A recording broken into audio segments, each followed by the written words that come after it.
Narito kami, mga anak mo.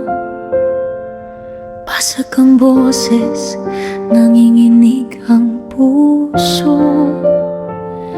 Hindi pa kami handa noong ika'y kinuha.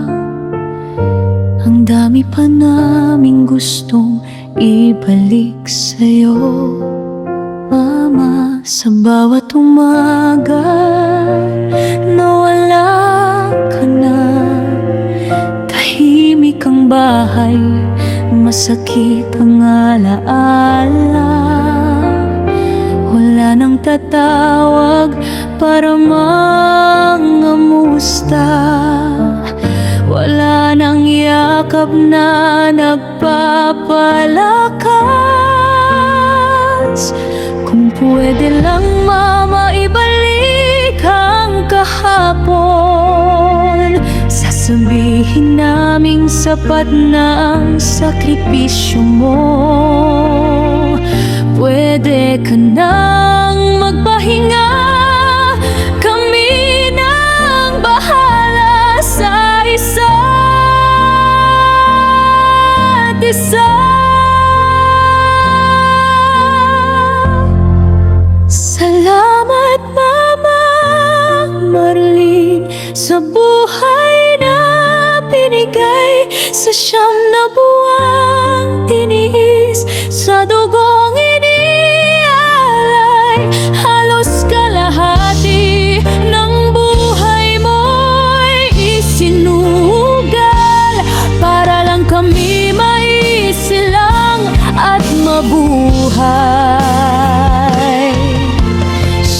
Kaming naiwan mo sa mundong ito, bit ang aral at pagmamahal mo. Kahit masakit, Mama, pangako namin, hindi masasayang ang lahat ng hirap mo.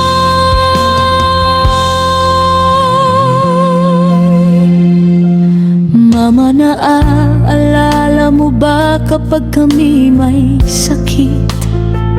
Ramdam mo agad kahit hindi ka namin lapit. Tatawag ka isa-isa, kamustahin kami. Ikaw raw ang doktor at totoo nga, Mama.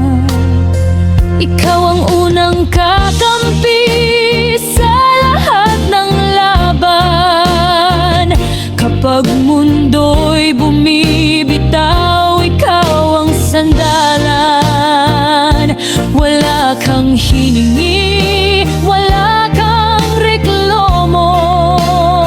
Basta kami maayos, sapat na sa'yo. Hindi man namin agad na ibalik ang lahat ng sakripisyo mo, Mama. Pero sa bawat hakbang namin ngayon, panggalan mo ang aming lakas. Salamat, Mama Marlene, sa walang sawang mahal, sa pawis at luha na naging aming daan. Hindi man kita kayakap ngayon, sa bawat tibok ng puso, ikaw ang dahilan. Ito ang unang Paskong wala ka, at unang bagong taong may kulang na saya.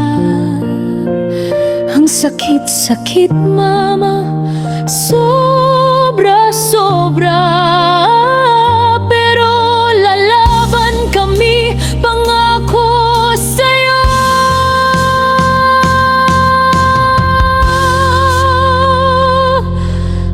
Mama.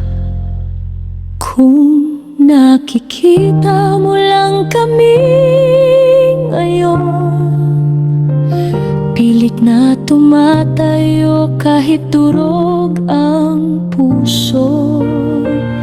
Pangako namin, hindi namin pababayaan ang mga bunso. Hindi namin pababayaan si Papa.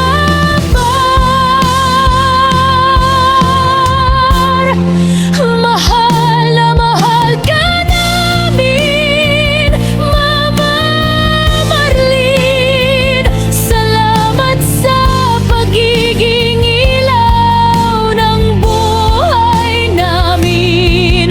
Hanggang sa muli, sa kabilang buhay, ikaw pa rin ang ina naming hahanapin.